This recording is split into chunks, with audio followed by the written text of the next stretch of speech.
Quentin Beck, also known as Mysterio, accuses Peter Parker of killing him in the Spider-Man No Way Home film and discloses Parker's superhero identity. When the Department of Damage Control interrogates Parker, they have nothing to do with this, sir. Don't say anything without a lawyer! his girlfriend MJ, his closest friend Ned, was Spider-Man's guy in the chair? and his Aunt May, attorney Matt Murdock assists Parker in having the charges dropped. The group, though, faces negative press challenges.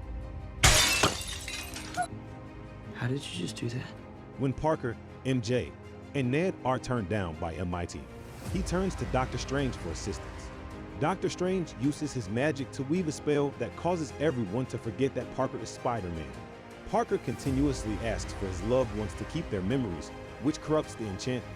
After Strange proposes that Parker tried to persuade an MIT official to reevaluate MJ and Ned's applications. Otto Octavius attacks Parker.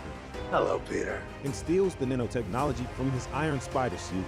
In response to Norman Osborn's arrival and subsequent attack, Strange teleports Parker back to the Sanctum and imprisons Octavius next to Kirk Connors. Strange instructs Parker, MJ, and Ned to catch the beings who were brought by the twisted spell and who are aware of Spider identity. Please, Scooby-Doo this shit. Mans Max Dillon and Flint Marco are located and retrieved by the group. Before Parker comes to get him, Osborn destroys the Green Goblin mask and walks to an FEASD building where Macon souls him.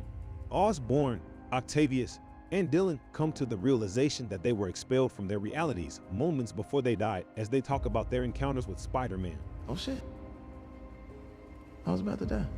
Parker contends that in order to modify the villain's fortune once they return, Strange should first cure their powers and the insanity that led to their deaths before reversing the confined spell and sending the villains back to their own universes.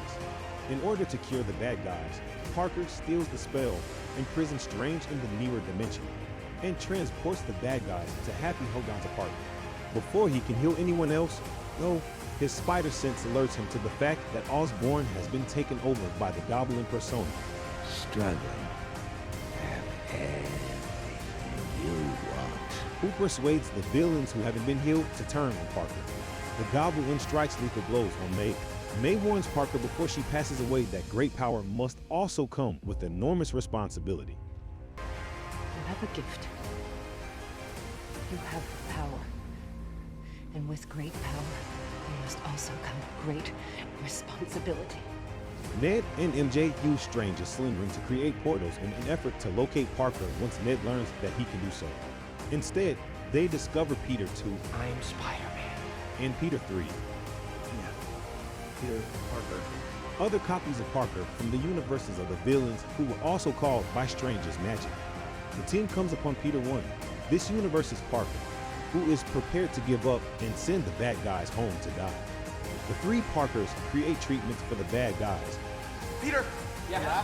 Dillon, Marco, and Connors are enticed to the Statue of Liberty by the group, while Octavius arrives to assist in the treatment of Dillon and Ned free Strange from the mirror dimension.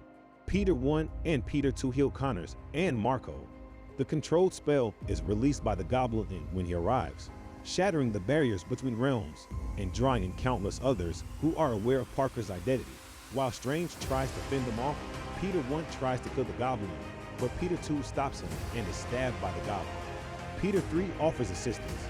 Peter 1 administers the remedy to the Goblin, regaining Osborn's mental stability. Peter 1 asks Strange to cast the spell after realizing that erasing Peter Parker from everyone's memories is the only way to defend the multiverse. Eddie Brock and the other summoned people all return to their home universes after the spell is cast. Brock unintentionally discards a fragment of the Venom symbiote. Nevertheless, Parker visits MJ and Ned after a few weeks with the aim of reintroducing himself, but ultimately chooses against doing so. He meets Hogan while visiting May's grave, and their chat gives him the motivation to carry on as Spider-Man. He then designs a new outfit and begins his vigilantism.